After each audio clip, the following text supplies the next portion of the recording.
Esqueci. Mas... Gravando, então. Obrigado. Tá dando para me escutar direitinho? Porque eu estou no escritório aqui. Tudo certo? Está dando um cortezinho de vez em quando na imagem, mas o áudio está bom. Qualquer coisa, se a conexão ficar ruim, a gente fecha a imagem e fica no áudio, que aí vai tranquilo. Mas, por enquanto, tudo bem. Tá bom. Acho que, assim,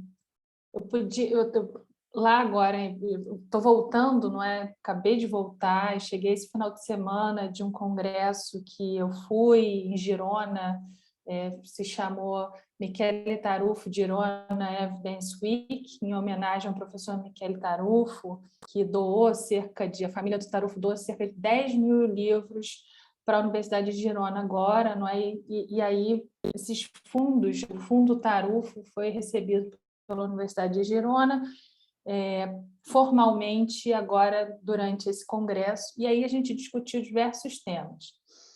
E assim, eu costumo falar para trazer uma certa convergência, reconhecer uma certa convergência nossa, não é? Que nós estamos preocupados com a minimização dos erros. Mesmo quando nós falamos sobre a busca da verdade no processo, os epistemólogos, nós assumimos que a verdade é um dos valores importantes para o processo penal, nós assumimos a verdade como contenção do poder punitivo, não é? Nós assumimos a verdade, a importância da verdade, justamente como esse ponto externo ao processo, não é? Que é preciso reivindicar para dentro do processo. É preciso fazer com que haja um ponto de correção que a determinação dos fatos ela precisa buscar para que nós possamos dizer que existe uma decisão sobre os fatos justificada e, na medida do possível, também justa. É claro que a justiça da decisão vai também depender, né, do que nós chamamos de premissa maior, ou seja, da norma jurídica, de como a gente vai construir a norma jurídica. Mas, no que refere à premissa menor, ou seja, a premissa fática do raciocínio judicial, nós entendemos que é dever da prova, não é? Que é justamente a ferramenta probatória que deve trazer, e deve trazer através de uma racionalidade, através de uma originalidade cognitiva, que é algo que o Auri e o Alexandre tratam muito na coluna, não é? Justamente procurando fazer com que a prova ela nunca seja confundida com a mera convicção, com um convencimento íntimo, com os caprichos, com os preconceitos, com os vieses que todos os seres humanos, e inclusive os juízes, são capazes de ter, não é? Não se trata aí de confundir, né, o dever ser com o ser.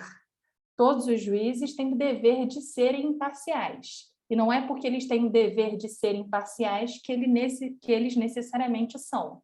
Então, a gente tem que oferecer, através de contornos institucionais probatórios, isto é, através das regras e práticas probatórias, nós devemos oferecer aí os limites para a determinação dos fatos. E esses limites eles devem ser conducentes do ponto de vista da verdade, não é? Eles devem ser preocupados com a verdade dos fatos, mas eles não podem ser preocupados só com a verdade dos fatos, porque a verdade ela não importa a qualquer custo. E aí a gente tem o que nós chamamos de razões epistêmicas e razões extra-epistêmicas ou contra-epistêmicas, que devem aí dar contorno, não é, ao desenho institucional probatório de cada sistema jurídico. A gente convencionou aqui antes, não é, eu, o Auri, quando ele me fez o convite, de falar, Jana, eu vou colocar um título bem aberto, direito probatório, para você ver sobre o que você quer falar na hora, não é? E eu queria aqui falar para vocês, eu queria propor para nós aqui um bate-papo, um debate sobre concretizar um pouco mais do que a gente está falando quando a gente fala sobre verdade, porque, claro, tem toda essa discussão filosófica e conceitual sobre a verdade como correspondência, a verdade como coerência, enfim, o ceticismo quanto à verdade, isso aí eu acho que a gente já está batido e, como eu disse, acho que a gente não precisa voltar a esse debate mais filosófico. A gente pode ir sobre o que de fato, isso deveria implicar nas nossas práticas probatórias. E aí, eu queria aqui trazer também um pouco das coisas que nós escutamos lá no Congresso, e eu acho que também quem acompanha a coluna Limite Penal vê nos artigos que nós escrevemos, não é? Sempre quando a gente fala sobre verdade, sobre a importância dos fatos, a gente não fica só nisso. A gente sempre traz uma pesquisa ou dados empíricos que fundamentam o que vai vir a seguir. E eu acho que essa metodologia, né, a metodologia que coloca a gente para fora do processo, que coloca a gente para alimentar a matéria probatória através de outras ciências e saberes, é o que, de fato, caracteriza a epistemologia jurídica. Não é? Eu queria aqui também fazer esse esclarecimento, porque sempre que a gente fala sobre epistemologia jurídica, esse nome... Eu me lembro quando eu estava escolhendo o nome do podcast, do Improvável, e aí eu falei assim, vamos falar alguma coisa de epistemologia jurídica. Eu, Alexandre, Deus me livre, esse nome aí bota medo nas pessoas, ninguém vai abrir esse podcast, porque esse nome é muito difícil. E aí, então, eu queria esclarecer um pouco o que a gente fala quando a gente fala de epistemologia jurídica. E não é mais a discussão do Kelsen, do Hart, do Dworkin, quando eles falavam de ciência do direito, né, ou epistemologia do direito. Não que isso não seja importante, é muito importante, porque se a gente está aqui praticando o direito, é muito importante saber o que é o direito, não é? Então, a epistemologia, nessa primeira acepção, numa acepção mais tradicional, a epistemologia do direito significam as reflexões sobre a teoria do conhecimento aplicada a um objeto específico. Qual é esse objeto? O direito. Então, a epistemologia do direito, nas construções teóricas do Kelsen, nas construções teóricas do Dworkin e do Hart, é uma epistemologia aplicada ao objeto direito. Por isso, eles estavam aí desenvolvendo o que nós chamamos de ciência do direito. Não é isso o que nós fazemos hoje em dia com o nome de epistemologia jurídica. Há algum tempo, isso não é uma originalidade minha, essa expressão também passou a ser utilizada para a gente falar sobre a teoria do conhecimento aplicada ao contexto do direito, ao contexto do conhecimento dos fatos no direito. Então, eu não estou preocupada em conhecer o objeto direito, mas no ambiente do direito, portanto, no ambiente dos tribunais, não é? Como eu posso me justificar quando eu digo que o João matou o José, ou quando eu digo que o marido bateu na sua companheira dentro de casa, num ambiente em que ele não era vigilado, não é? Então, o que eu preciso fazer? Quais são as justificativas que precisam estar como fundamento da minha proposição fática para que essa proposição acerca dos fatos, para que essa hipótese, ela de fato possa constar como premissa do raciocínio da decisão judicial. Então, a epistemologia ela se preocupa basicamente com o conhecimento dos fatos no ambiente do direito. Então, tudo que é pensado tudo que é pensado pela teoria do conhecimento fora do direito, né, a filosofia que trata da teoria do conhecimento, nós aplicamos no ambiente do direito. Então, seria uma subespécie, né, uma especificação da epistemologia enquanto subárea das ciências sociais, né, aplicada ao ambiente do direito. Então, é isso.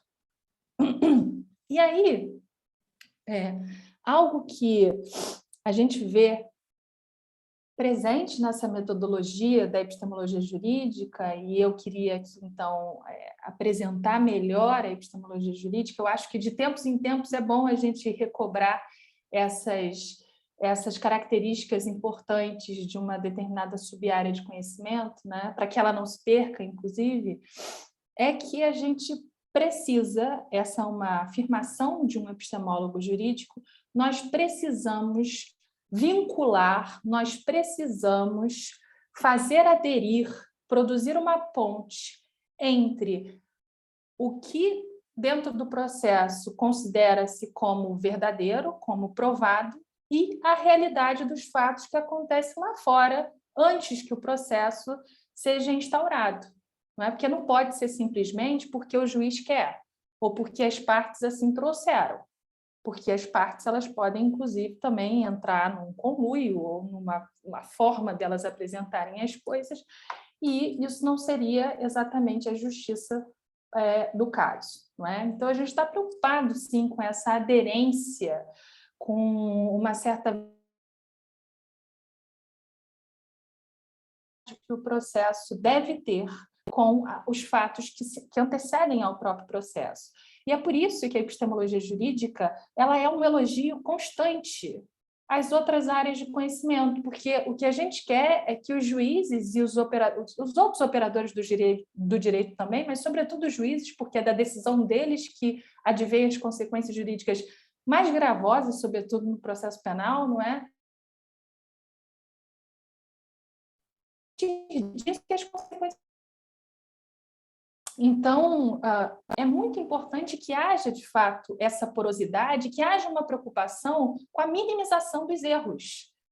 Então, quando, por exemplo, a psicologia do testemunho, e, aliás, eu comprei um livro que não é exatamente novo, mas eu não sei se vocês conhecem, e eu não tinha esse livro ainda, esse aqui da Juliana Mazzoni, Psicologia do Testemunho.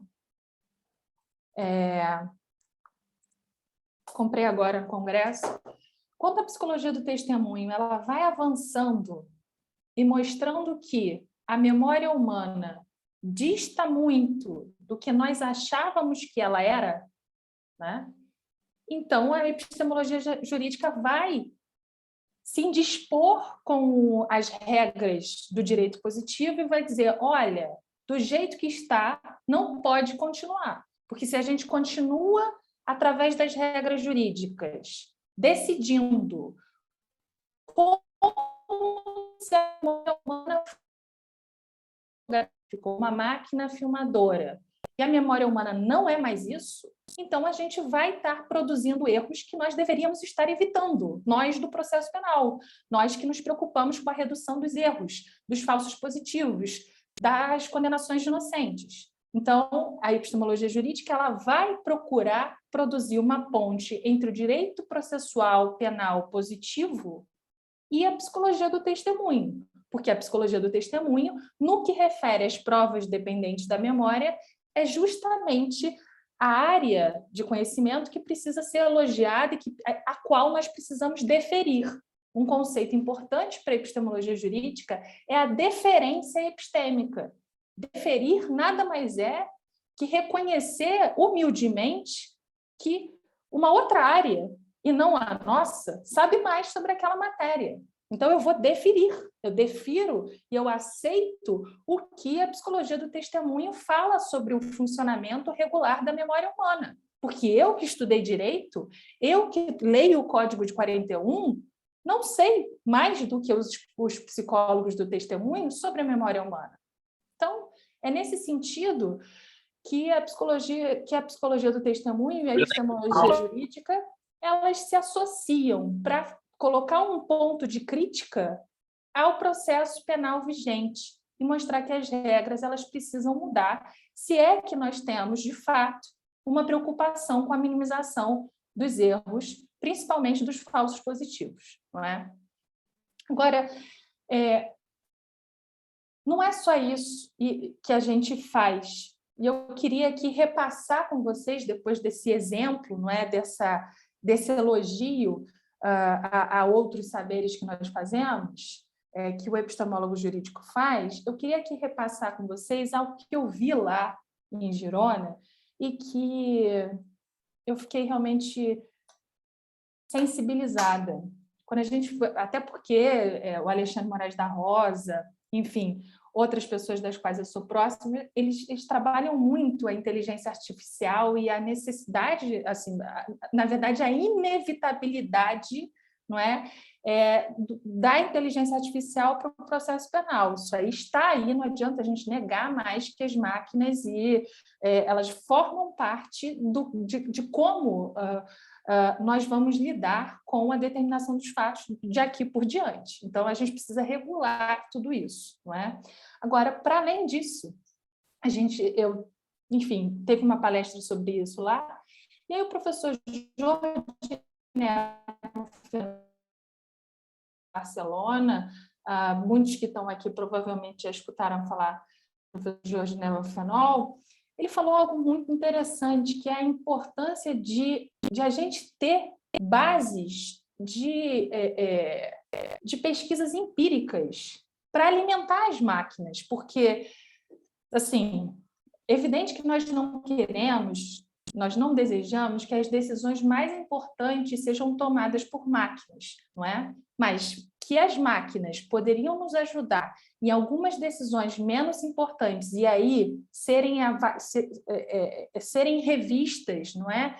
A partir de julgadores, a partir já de profissionais que pudessem rever determinada parte da decisão pelas máquinas, isso é evidente. Agora, para que isso aconteça, para que efetivamente as máquinas possam nos ajudar de forma não enviesada, não é? De que elas sejam alimentadas por algoritmos fundados, bem construídos, é imprescindível que nós desenvolvamos algo que nós ainda não temos. Pelo menos na nossa tradição continental de cultura jurídica, nós não temos qualquer valorização, mínima que seja, às pesquisas empíricas. Vocês se dedicam à pesquisa empírica na faculdade? Vocês colhem números? A gente é ensinado a fazer isso? Em nenhum momento, né? O que a gente faz é o quê? Conceito, dogmática, não é?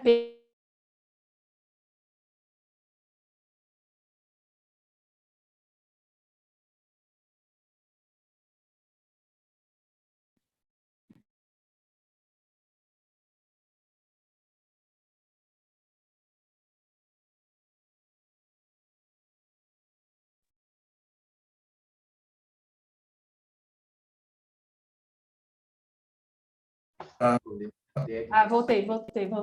Foi sem querer. Bom, obrigada por avisar. Então, algo que eu vou voltar, né, obviamente. Então, assim, a gente não aprende na faculdade, nós não somos ensinados, os nossos professores também não fazem isso, que é a pesquisa empírica.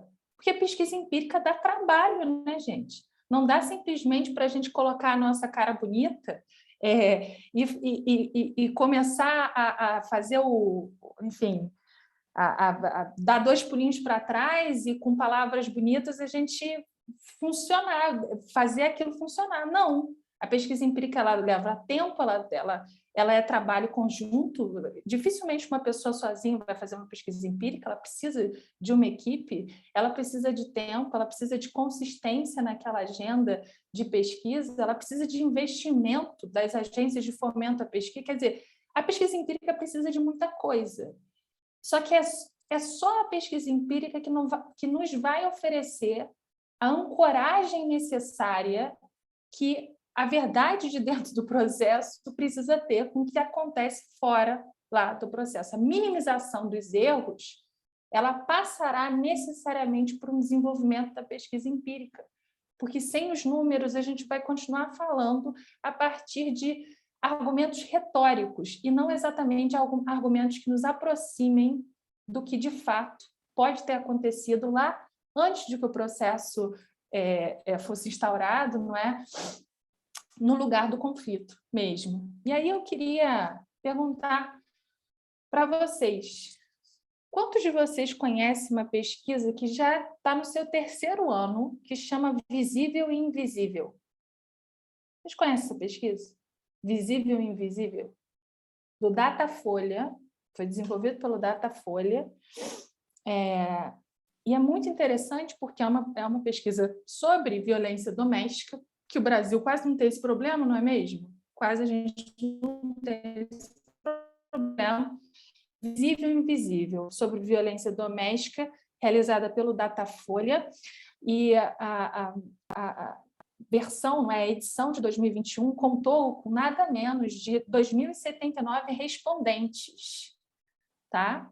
2.079 pessoas responderam ao questionário. Entre essas 2.079 pessoas, 1.089 pessoas eram mulheres, todos com mais de 16 anos. E aí vem os dados que são importantes a gente registrar, se a gente quer minimamente tratar da violência de gênero e da violência doméstica em específico, com alguma ancoragem na realidade. Porque senão, gente, sai artigo de Conjur falando que como é que é? Avalanche de denúncias falsas contra os homens. Tirado da onde esse dado? Avalanche de... Da onde que saiu esse dado? Não sei. Não sei se vocês leram, né? Mas, enfim, nessa pesquisa Visível e Invisível, respondido, portanto, 2.079 pessoas, 1.089 mulheres, mais de 16 anos. Vamos aos dados. Entre eles, né? Das 1.089 mulheres que responderam essa pergunta, 24,4% delas disseram que já sofreram alguma violência na vida. Alguma violência na vida. Nesses casos, 72,8% dos autores eram pessoas previamente conhecidas por essas mulheres. Então, 73% dos agressores eram previamente conhecidos pelas mulheres. Desses casos, 25% de agressores eram os companheiros dessas mulheres. Agora vem assombrosamente, né, que quanto ao lugar da agressão, em 48% dos casos era a própria casa da mulher, ou seja, onde ela deveria ser acolhida e protegida é justamente o lugar onde ela era agredida, né? E aí também é importante, porque isso sinaliza muito bem esse fenômeno que a gente tem da cifra oculta, não é? Da violência, que é importante. Perguntadas sobre o que elas fizeram a respeito da violência sofrida, 44% disseram que nada fizeram, pois não confiam na polícia. Então, quando a gente chega a esses números, né, trazido por uma pesquisa empírica, nós vemos o quanto é importante que a gente oxigene as regras e práticas probatórias, a capacitação daqueles que produzem as provas, que valoram as provas, que produzem e que valoram as provas, não é mesmo? A partir de técnicas adequadas para melhor reconstrução dos fatos.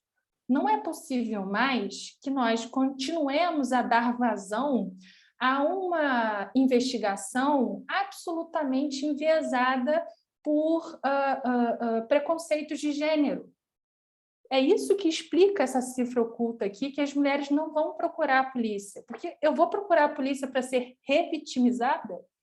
Eu vou ter que voltar para minha casa, né, humilhada novamente, voltar para o agressor depois de ter sido agredida por aqueles que deveriam me proteger num momento de desespero em que eu procuro o Estado. Então, assim, essa realidade que dá quase para a gente pegar através dessa pesquisa visível e invisível, não é? Ela que precisa ser valorizada e estar presente em todas as peças processuais que lidem com casos de violência de gênero, se a gente quer trazer uma ancoragem para o raciocínio probatório no que refere à violência doméstica, por exemplo, não é? E isso é que mostra o quão inapropriado, errôneo, injusto é o tratamento que as mulheres recebem sempre quando elas chegam numa determinada unidade policial. Porque as mulheres elas são tratadas a partir, não como no processo penal se diz, né, e se a gente vai pegar a jurisprudência dos tribunais superiores, que diz que a palavra da mulher tem especial valor probatório nos casos de violência sexual. Tem especial valor probatório exatamente que horas? A mulher que aguenta todo o sofrimento até o final? E quais são essas mulheres? Elas nem chegam, elas nem vão procurar. Então, o que a gente precisa parar é de achar que nós vamos melhorar a situação, por exemplo, da violência de gênero que acontece na nossa sociedade através de regras jurisprudenciais como essa que diz que há especial valor probatório. Isso, para mim, gente, é uma forma simplista e equivocada de lidar com a violência de gênero, que é simplesmente a gente reduzir o estándar probatório e dizer aqui, nesses casos, a gente pode errar. Então, a gente pega a palavra da mulher, a mulher que aguenta até o final, não é? E aí a gente não procura mais corroborar o caso, a gente não precisa mais disso. Mas o que a gente faz com esses 44% aqui de mulheres que nem chegam a buscar?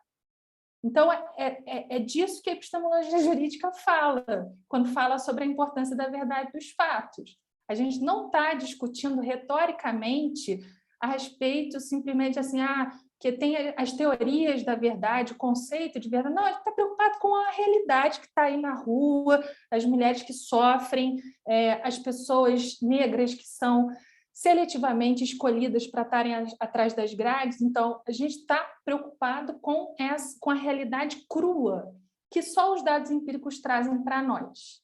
Então, se eu pudesse definir aqui algo que a epistemologia jurídica quer fazer com o nosso sistema de justiça, com o sistema de justiça mundo afora, não é? Seria realmente fazer com que sempre houvesse uma preocupação fundamental com os dados empíricos em todos os operadores jurídicos, não é? Porque a verdade não negocia, ela não é uma questão de opinião e ela não é uma questão retórica. Ela precisa realmente estar ancorada na realidade do mundo, porque senão a gente erra e a gente deixa as pessoas morrerem. Além dessa pesquisa, não é? Existem pesquisas muito importantes também a respeito de como a marcha racista, né, estrutural, ela vem se desenvolvendo no nosso país especificamente. E aí, assim, o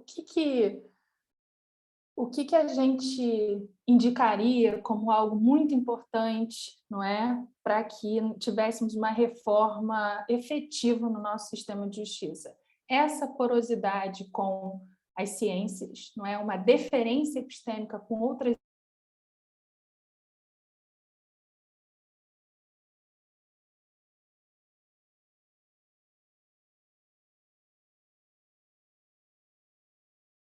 áreas de saber que a valoração da prova ela seja ancorada, ela seja preocupada em como a prova foi produzida, né? Eu diria que um passo importantíssimo nosso é fazer com que as provas elas sejam produzidas possível. E aí, ingênua, em algum sentido, e eu vou contar para vocês algo que aconteceu comigo em Girona também. Quem acompanha um pouco o meu trabalho sabe que eu também me dedico muito às provas dependentes da memória, em especial ao reconhecimento de pessoas, né? E aí, um dos painéis que eu participei lá em Girona era sobre a capacitação dos agentes públicos para a produção do reconhecimento de pessoas, através de protocolos desenhados por aqueles que, de fato, sabem sobre como a memória humana funciona. Então, evidentemente, a pesquisa do William Seconello, por exemplo, seria muito importante para mim, né? E eu ia trazer dados da realidade nesse painel que eu participei e, em seguida, apresentaria esse protocolo para ser adotado pela polícia. Afinal de contas, eu não gosto no CNJ é justamente para produzir um protocolo, não é? Para que os policiais adotem, e na medida em que adotem ou não adotem, a valoração da prova a ser produzida será a partir daqueles critérios. Então, o protocolo, essas regras de como produzir, elas funcionam de duas formas, né? Funcionam como uma diretiva para os policiais e funcionam também como critérios de valoração para os magistrados, que verão, né, vão poder conferir se o protocolo foi seguido ou não, né? E aí eu tinha preparado a minha apresentação e tal, quando teve um coffee break, e aí eu fui dar uma olhada na internet. E aí eu vi a morte do Genivaldo. Então, quer dizer, né? Eu estava lá preparando uma apresentação para falar sobre a necessidade de que os policiais eles sigam protocolos para a produção do reconhecimento de pessoas, seja presencial, seja através de fotografia, como que a fotografia ela deve ser apresentada, o alinhamento justo, a padronização, etc. O momento da inclusão de uma determinada foto num mosaico, a exclusão daquele dado da pessoa, né? Dos arquivos policiais, etc. Então, eu estava trazendo esse raciocínio sobre a importância do modo de produzir, de valorar, e é como se a coisa fosse se esvaindo, ela foi derretendo, a minha palestra ela foi derretendo na minha frente com a morte do Genivaldo, porque eu estou querendo que eles obedeçam um protocolo, eles sequer acham que aquelas pessoas são pessoas. Não são pessoas, né? São animais, porque e são animais assim que hoje em dia a gente gosta muito dos animais, né, gente? Eu tenho um filho que é cachorro, então os policiais fizeram um negócio que foi impressionante, selvagem, né? Então é importante também. Eu fiquei pensando assim, claro que na medida do possível, uma das coisas mais importantes desse avanço que a gente tem visto na jurisprudência, desde o HC 598-886 do ministro Rogério Schietti, né? E agora também complementado pelo HC de mesma relatoria, de 712 e 781, também do Schietti, a gente viu a importância do não aproveitamento do reconhecimento, né? Isso está muito claro, através dos votos que têm sido trazidos, a importância de não aproveitar a ilegalidade e, nesse sentido, procurar colocar um freio na endemia de irregularidade, ou seja, a metáfora não é minha, é do professor Perfecto André Sibanias, e ele fala que determinadas situações são situações endêmicas, ou seja, traz a metáfora da doença, da enfermidade estável num determinado sistema jurídico que precisa de algum remédio, de alguma solução. E o remédio é um não aproveitamento. Ou seja, a gente precisa deter a ilegalidade. E para deter essa legalidade, a gente precisa não aproveitá-la. Não existe aquele negócio que dá nervoso na gente, não é, que é a nulidade relativa. Nulidade relativa, nada. Fez um negócio ruim, não aproveita e vamos colocar aquilo para fora, né? Agora, não é possível. Eu fiquei pensando antes de entrar na palestra, né, que algo também precisa ser feito para sensibilizar as novas gerações de policiais. É possível que algumas gerações já estejam perdidas, eu não seja mais capaz de atuar, de interferir, de influenciar num determinado modo de atuar, não é? Dos que já estão há mais tempo na carreira. Mas não é possível que a gente desista de todas as gerações que estão por vir e que estão se formando.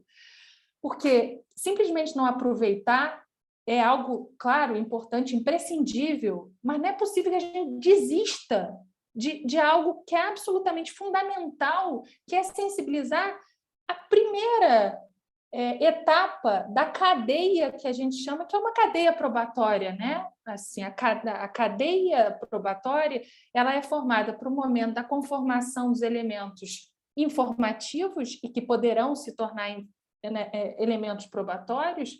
Logo depois disso, tem a instauração, se for o caso, a instauração do processo, né? E depois a gente vai ter a decisão, e depois ainda tem a execução.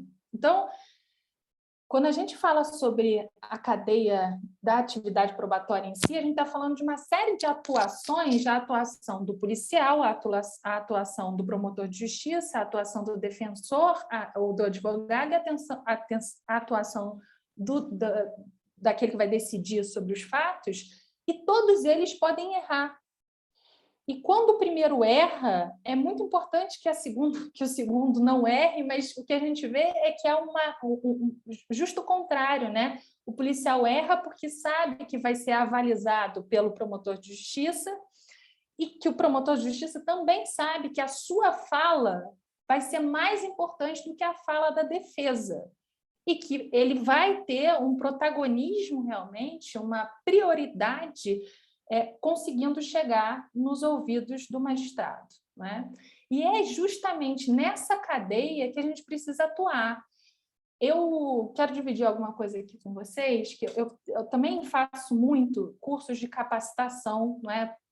Para instituições, para a Defensoria Pública, para a magistratura, curiosamente ainda para o Ministério Público, eu ainda não coordenei um curso, mas já participei de cursos coordenados por outros colegas, e vai acontecer ainda para a polícia também. Mas eu tenho agora, para mim, uma outra estratégia como uma estratégia necessária, que é justamente essa estratégia não só da capacitação técnica, mas de uma capacitação humanitária, realmente, uma capacitação no sentido ético mesmo, pelo menos para as gerações que estão vindo.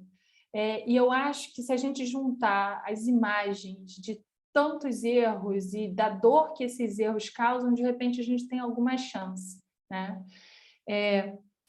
Então, quando eu entrei na sala para falar sobre, lá em Girona, para falar sobre a capacitação, sobre estratégia, como estratégia de efetividade dos câmbios, das mudanças em matéria probatória, eu falei para eles, obviamente, da morte do Genivaldo, e disse, então, que a capacitação técnica ela é absolutamente imprescindível, mas a gente precisa dar um passo atrás, né?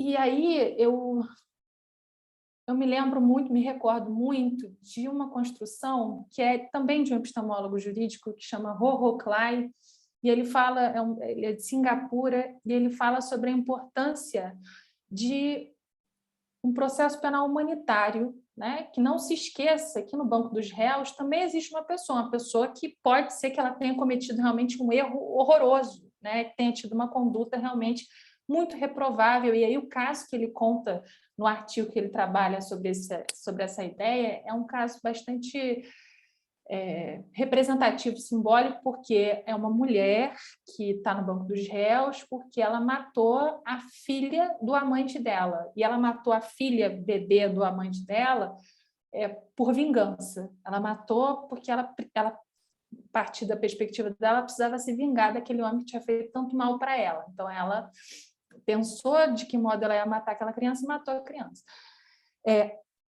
Os magistrados que escutam, que julgam o caso, eles não deixam de atribuir a pena, não é uma pena àquela mulher, àquela ré.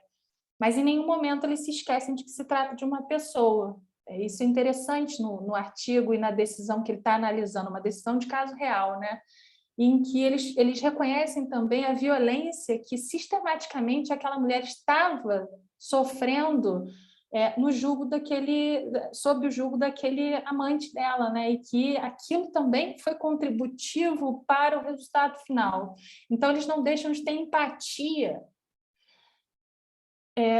na construção dessa premissa menor, né, da determinação dos fatos daquela decisão judicial, e isso, para mim, é algo que a gente precisa retomar. Eu acho que não é nem retomar, é fundar, não é refundar, é fundar.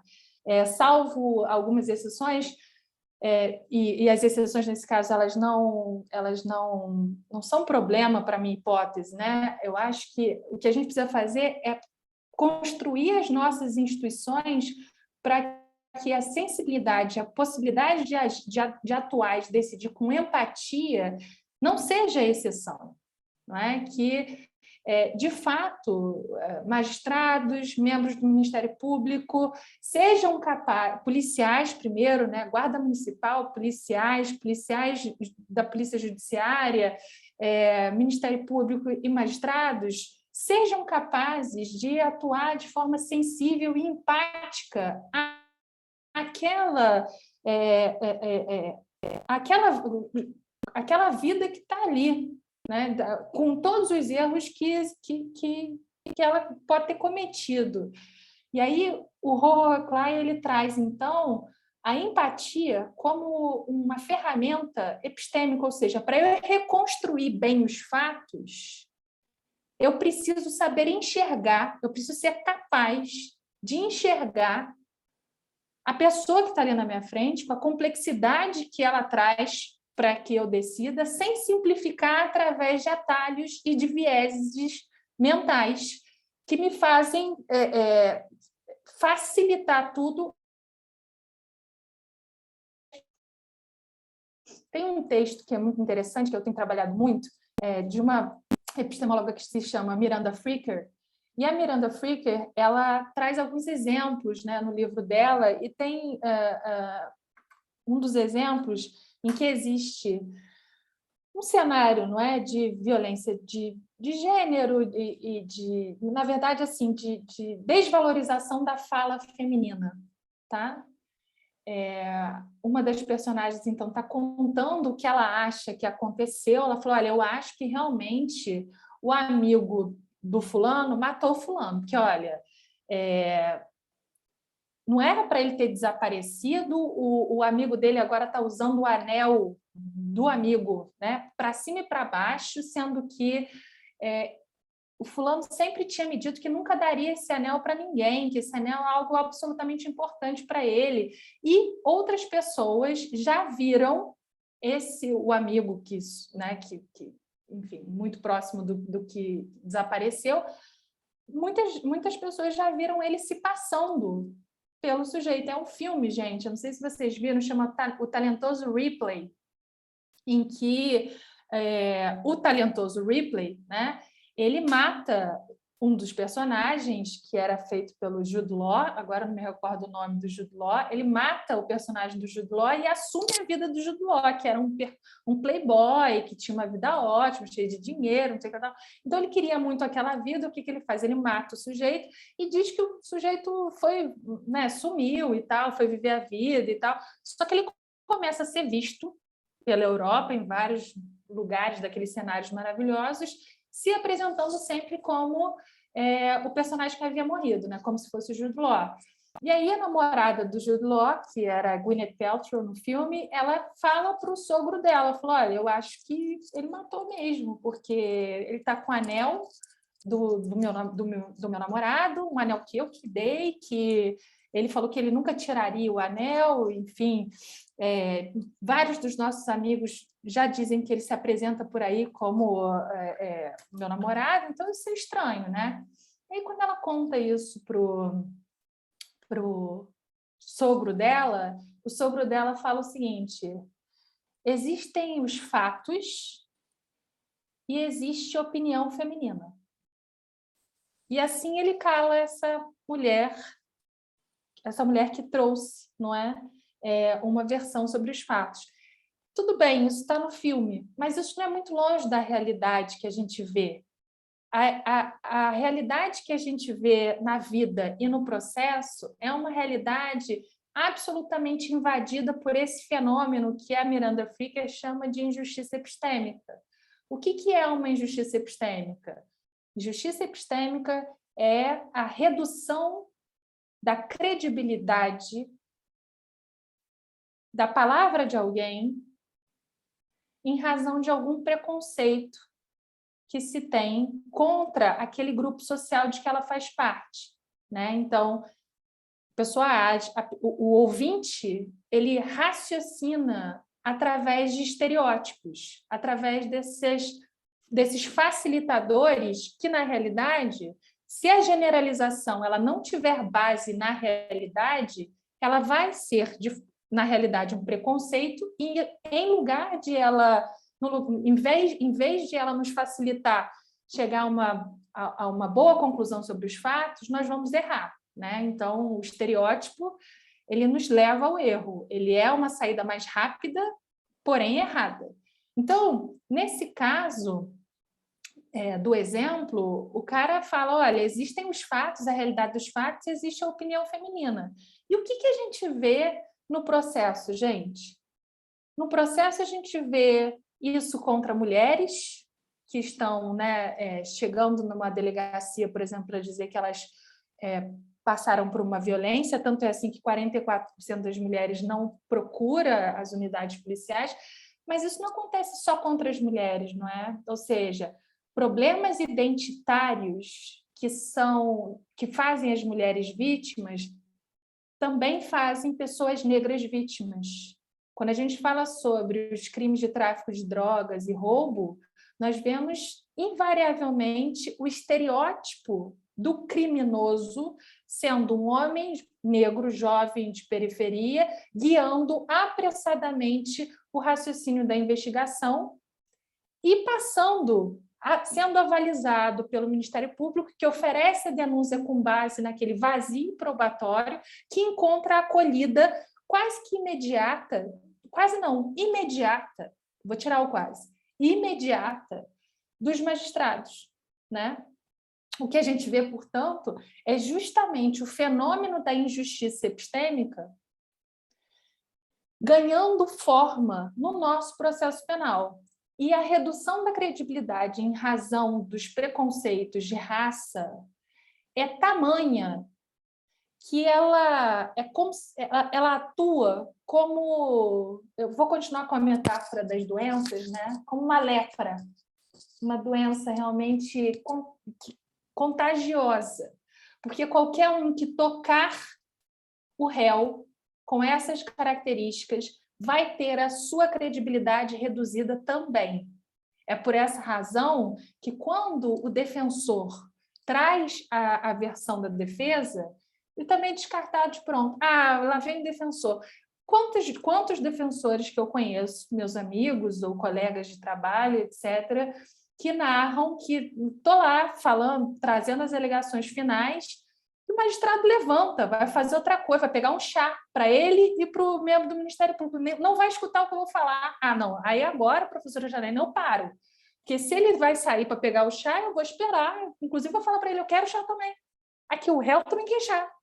E fica parado para continuar sustentando, fazendo a última defesa em nome daquela versão.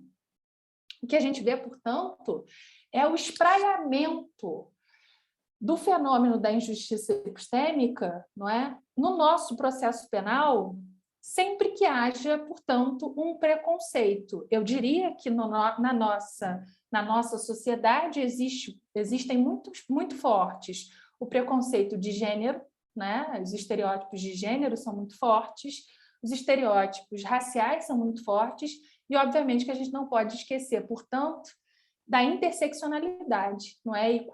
E daqueles casos em que se sobrepõem o estereótipo de gênero, estereótipos de gênero e os estereótipos raciais.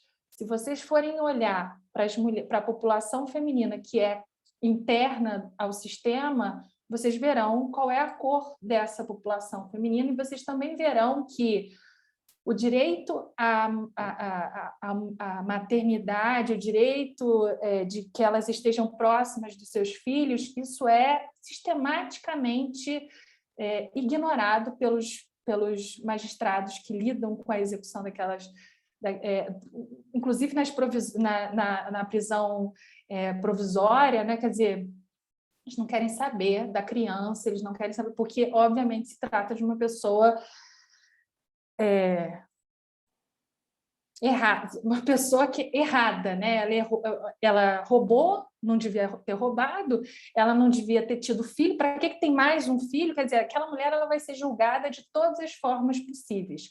Quando no ano passado, para isso, depois disso eu termino, né? Que eu já vi que está adiantada a hora para a gente poder debater um pouco. Durante a pandemia, na fase mais difícil da pandemia, né?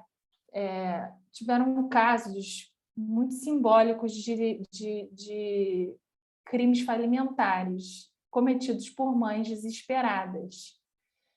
E aí o Tribunal de Justiça de São Paulo, num desses casos, se negou a dar, né, a dar o pedido do HC, a deferir o pedido do HC, porque ela era reincidente. Eu pergunto para vocês, reincidente é ela ou reincidente é o Estado? Se ela teve que roubar outra vez para dar alguma comida para os filhos dela, reincidente é o Estado, que depois que ela passou pelo primeiro roubo, né, furto falimentar, ela continuou, ela sentiu que ela precisava continuar, que ela não podia deixar de cometer aquela conduta, porque senão os filhos dela viriam à morte. Então, é essa sensibilidade que todo o nosso discurso sobre a importância da capacitação técnica, ela não vai chegar. Então, eu tive esse insight também, de uma forma dolorida, agora por conta da morte do Genivaldo, e sobre a necessidade de que, de fato, a gente desenvolva mais conceito de empatia enquanto uma ferramenta epistêmica, não é? Ou seja, a possibilidade de a gente, de fato, para a determinação dos fatos, a gente se colocar no lugar daquele que ocupa o banco dos réus, e dar tessitura e ser capaz de minimamente nos aproximarmos da complexidade da vida que está ali na nossa frente. Eu diria, então, que a epistemologia jurídica ela é um projeto, não só a epistemologia jurídica que eu desenvolvo, mas que hoje em dia eu vejo que me é cara, né? Que é o que me move. Ela é um projeto de determinação dos fatos, obviamente, não é? De capacitação técnica, de porosidade entre direito e ciência, mas também é um projeto ético, é um projeto com pretensões éticas e morais bastante fortes, porque a verdade, ter melhores técnicas e agir no processo com base na empatia e com a possibilidade de a gente, com a preocupação em, de fato, conhecer aquela vida humana que está na nossa frente, isso não é importante só humanamente, ou seja, isso não é importante, isso já seria razão bastante, né? Mas não é só importante porque toda vida merece respeito. Por isso é importante. Isso já deveria ser uma razão radical. Mas eu quero dar uma outra. Mesmo, ou seja, eu quero convencer até os insensíveis, né? E que acham que a única coisa que importa é a verdade. Mesmo se só a verdade importar, está aí uma razão para você se preocupar em ser minimamente empático. Porque se você não for, você não vai conseguir reconstruir os fatos com a complexidade que eles têm. Acho que essa minha última fala pode ser um pouco ingênua, mas eu quero me conservar também, em alguma medida, otimista, até porque eu sou muito jovem, eu tenho 39 anos e acho que se com 39 anos a gente ficar pensando num direito de uma forma muito cética, num processo penal de uma forma muito cética, como se tudo já estivesse dado e o jogo já estivesse absolutamente perdido, a gente nem se levantava mais da cama, a gente nem mudava de país para criar diálogos com outros sistemas jurídicos e a gente nem estava aqui às 5 da tarde de uma segunda-feira, né, cheio de trabalho e falando com um grupo de pesquisa e pensando no aperfeiçoamento que a nossa atuação precisa conseguir alcançar para a gente melhorar, para a gente poder contribuir mais com o sistema de justiça, né? Então, eu diria que é isso. Assim, eu queria aqui passar para vocês, transmitir aqui para vocês, de uma forma muito intimista também, não sei quantas pessoas estão assistindo a gente, 73 pessoas, coisas que eu tenho pensado para mim, que tem me motivado para seguir avançando com os textos, avançando com a pesquisa, avançando com o diálogo. Muito obrigada, estou aqui à disposição. Quero também aqui agradecer especialmente a presença da Raquel Erdi, que é minha amiga e colunista da Limite Penal conosco, e do Alexandre Moraes da Rosa, também meu amigo e colunista também da Limite.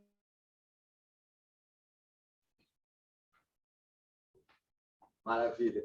Muito obrigado, Jana. Maravilha, estou me ouvindo tão. Maravilha mesmo. Tem uma cortadinha agora aqui. Enfim, muito importante falar sobre esses temas, questões da maior relevância. Temos várias perguntas aqui. Eu pedi para mandarem as perguntas por escrito, que assim a gente já consegue agilizar, porque o nosso tempo é curto. A gente tem mais 10, 15 minutos para encerrar. Mas, em suma, agradecer a professora Janaína, agradecer a presença de todas e todos, e vamos aqui para algumas perguntas. O Matias, que é nosso aluno, fez uma pergunta no nosso chat, falando sobre, na prática, existe um desamor às regras processuais na produção probatória, especialmente, diz ele, pela polícia, e aí ele vai te perguntar a função da cadeia de custódia na racionalidade da produção da prova, enquanto uma regra processual que vai racionalizar, então, a produção probatória.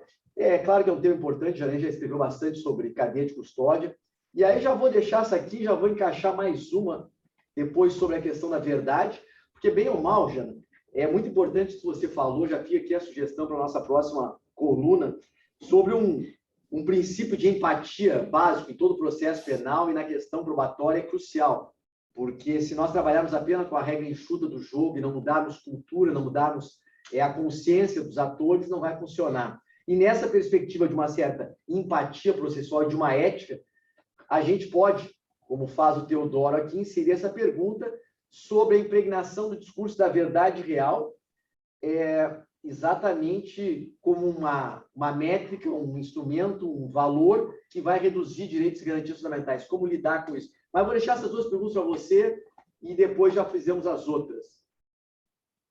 Tá bom. Obrigada. Olha, cadeia de custódia.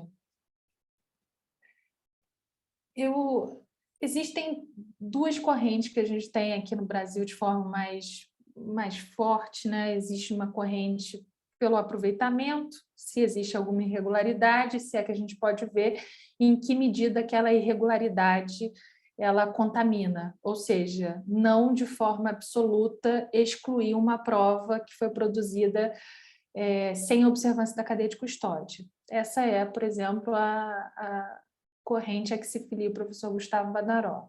Existe uma outra corrente ao qual se filia, e desenvolvida, diria, né, pelo professor Geraldo Prado, que fala sobre a importância realmente de que as regras para a produção e integração de determinado elemento probatório no processo, elas sejam absolutamente observáveis, porque senão a gente acaba aumentando o risco, não é, de falsos positivos quando a gente se utiliza de provas que não são mais fiáveis, elas não têm mais a fiabilidade necessária para contribuir com um conjunto probatório que seja um bom caminho para a reconstrução adequada dos fatos, né? Olha, vocês sabem que eu acabo me aproximando mais da proposta do Geraldo, até porque tem um livro, tem até um artigo que eu escrevi em homenagem ao professor Geraldo, que saiu no livro que foi organizado pelo Diogo Malan, em que eu falo sobre isso, e aí eu cito algumas pesquisas empíricas sobre o juiz brasileiro, né? O juiz brasileiro, numa das pesquisas que eu cito, que é da própria AMB, perguntado sobre a instituição que ele mais admira, ele diz que depois da Polícia Federal, o Ministério Público. Então, se o juiz brasileiro ele admira tanto assim o Ministério Público e a Polícia Federal, não é? A gente já pode ver que ele vai ter uma tendência a aproveitar. Mas não é só não são só esses dados dos quais eu me aproximo. Eu acho, de fato, que a gente precisa desenvolver uma cultura, não é, de investigação portanto, né, de procura e de busca por elementos informativos a partir do que a gente chama de princípio da desconfiança.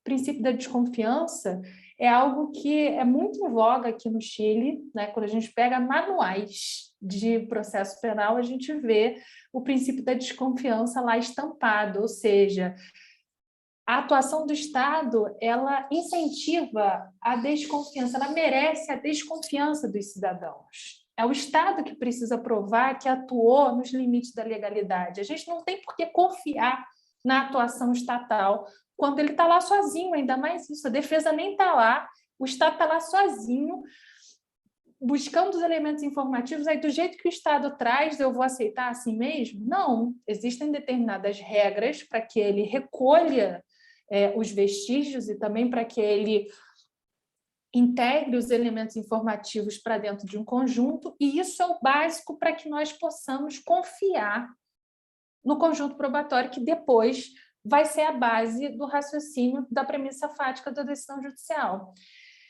Agora, não adianta só, e aí eu vou fazer um meia-culpa, né? Não adianta só a gente ficar aperfeiçoando as regras probatórias, a forma como a gente critica, sem a gente dar capacitação para que os policiais possam fazer isso, não é? Para que, de fato, exista concretamente a possibilidade de cumprir cadeia de custódia.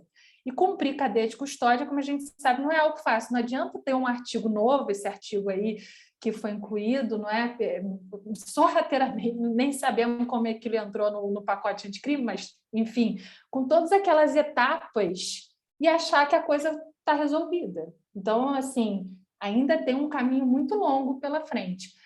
Algo também interessante sobre cadeia de custódia, e aí eu vou para outra pergunta, é que a decisão sobre a cadeia de custódia, se ela foi preservada ou não, ela é uma decisão que, mesmo a corrente do Badaró, ou seja, que diz que essa discussão sobre a cadeia de custódia é uma discussão que está lá só na etapa da valoração, não procede.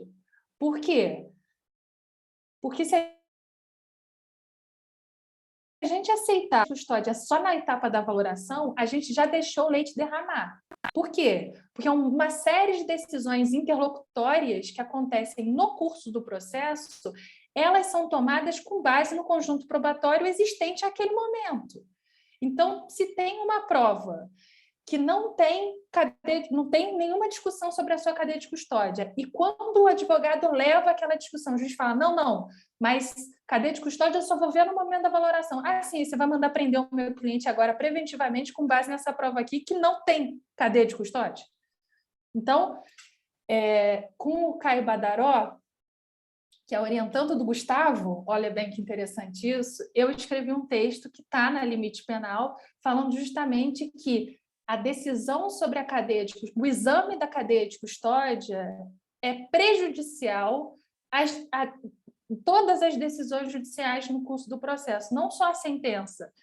E eu soube que o professor Gustavo Badaró concordou com isso. Então, assim, a gente tem algum acordo nesse sentido, não é?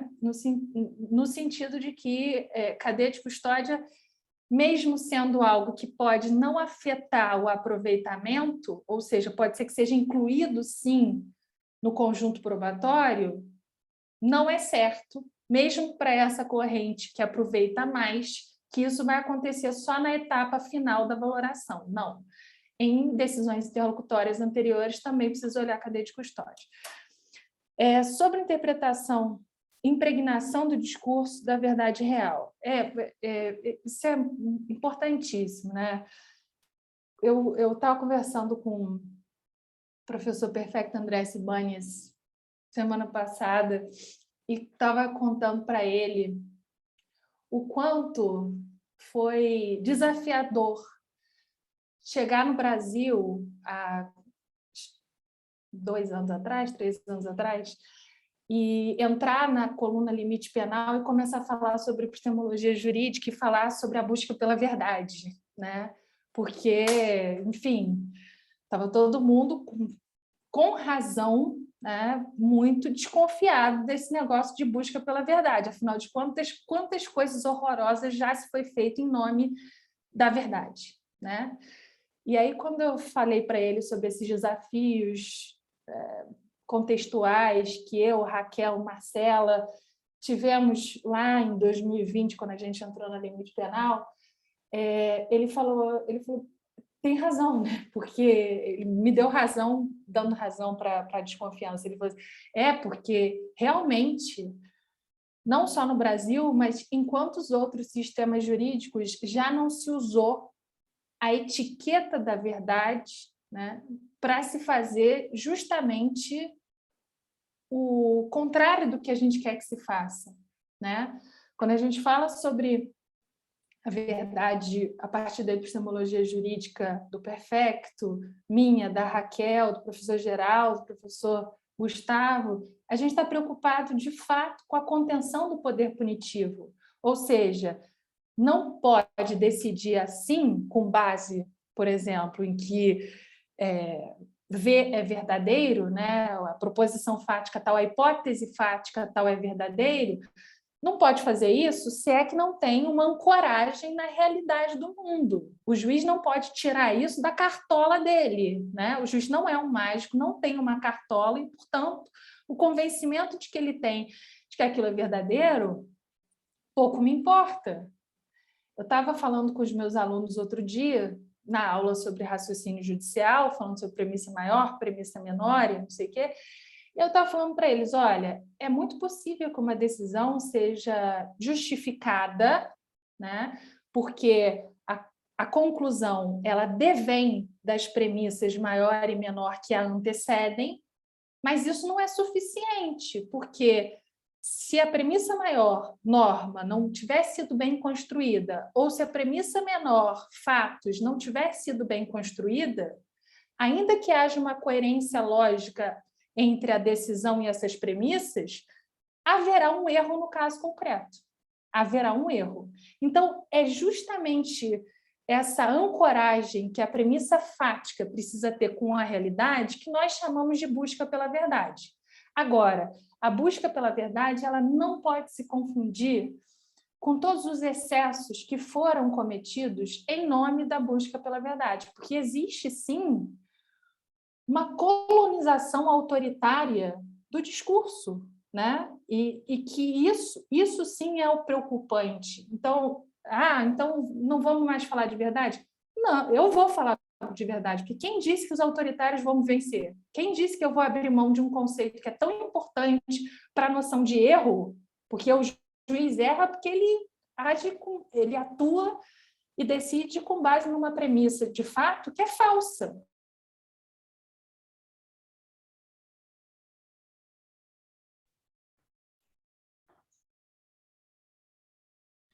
A epistemologia, gente, afirma que a verdade importa. Então, a noção de erro depende da noção de verdade. É por isso que eu não abro mão da noção de verdade, e é por isso que, por mais que os autoritários tenham feito muitos danos com base na busca pela verdade e na verdade real, né, a gente vai tomar de volta esse conceito tão importante e dizer o seguinte: a democracia precisa da verdade. Olha tudo que é feito hoje em dia, né? Com base na suposta pós-verdade. E nisso também tem um livro muito legal que foi lançado agora, recentemente, do professor Frederick Schauer. Deixa eu pegar aqui para vocês no instante.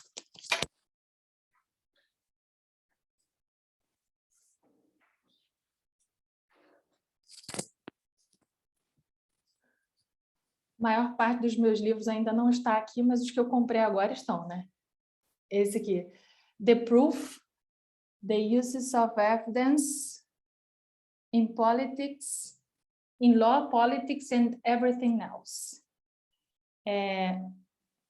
E nesse livro aqui, o Schauer trabalha sobre a importância da prova e a importância da verdade, né? A partir de uma noção de verdade como correspondência, ou seja, jogando aqui no mesmo time que a gente, que eu, né? Não vocês, mas eu, falando sobre a importância que a prova tem, a importância que o raciocínio probatório, que o raciocínio que busca justificação para as nossas afirmações, a importância que esse discurso tem, não só para o direito, mas para a política e para qualquer outra coisa. A gente precisa recuperar essa ancoragem probatória, porque prova não é uma noção só jurídica, né? É uma noção científica, é uma noção política, é o fundamento do argumento. Então, a gente precisa recuperar isso, né? Justamente para conter as arbitrariedades, os abusos, não só jurídicos, mas também políticos. Então, eu deixaria essa sugestão aqui. Obrigado Janaína, pela resposta. Maravilha, então, deixa eu só retomar a tela aqui que eu me perdi. Agora que eu vi que o professor Alexandre está entre nós, fico muito feliz. Jana, muitíssimo obrigado. Já são 10:07 aqui no Brasil, 10:06 em Santiago. A gente tinha prometido terminar às 6:30, para passar um pouquinho do tempo. Mas eu acho que é extremamente válida essa conversa. Te agradeço imensamente pelas reflexões. Agradecer a todas e todos que nos acompanharam, saudar as amigas e os amigos. E convidar todos e todas para a próxima palestra, que vai ser no dia 7 de julho, dia 7/7, 5:30 também. É a segunda palestra do ciclo de conferências internacionais da PUC. A palestra vai ser com o professor Rafael Blanco. Professor Rafael Blanco, parei aqui agora sim. Professor Rafael Blanco, que é da Universidade Alberto Hurtado, que é colega da professora Janaína, foi uma indicação dela. Vai ser muito legal, falando sobre o processo chileno. Com certeza vai ser uma conversa também bastante esclarecedora. Então, Jana, te agradeço imensamente o tempo que você disponibilizou para conversar conosco. Realmente, uma segunda-feira é complicado, mas claro que para nós era muito importante a tua presença sempre, e você tinha consciência disso. Eu te agradeço imensamente por ter nos dado esse privilégio. Uma boa noite para todas e boa noite a todos, e até a próxima. Obrigado. Obrigada. Tchau, tchau.